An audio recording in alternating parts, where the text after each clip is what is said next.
Custard பவுடரே இல்லாமல் fruit custard பண்ணலாமா?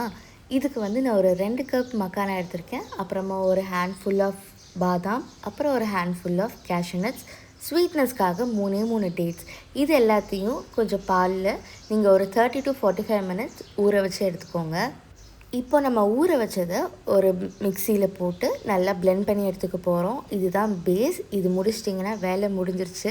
இதுக்கப்புறமா நம்ம வீட்டில் அவைலபிளாக இருக்க ஃப்ரூட்ஸை நம்ம ஆட் பண்ணிக்க போகிறோம். நான் இன்றைக்கி என்னென்ன ஃப்ரூட்ஸ்லாம் ஆட் பண்ணியிருக்கேன்னா banana, apple, mango, pomegranate and green grapes தான் யூஸ் பண்ணியிருக்கேன். உங்களுக்கு என்னென்ன ஃப்ரூட்ஸ் பிடிச்சிருக்கோ அதையுமே நீங்கள் ஆட் பண்ணிக்கலாம்.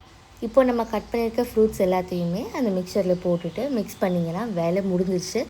நான் இதுக்கப்புறமா கார்னிஷிங்காக சாப் பண்ண வால்நட்ஸை மட்டும் மேலே ஸ்ப்ரிங்கிள் பண்ணிக்கிட்டேன்.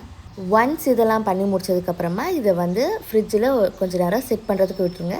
அதுக்கப்புறமா எடுத்து சில்லுன்னு சர்வ் பண்ணுங்கள். வேறு லெவலில் இருக்கும். ட்ரை பண்ணி பார்த்து எப்படி இருக்குன்னு சொல்லுங்கள். பாய்.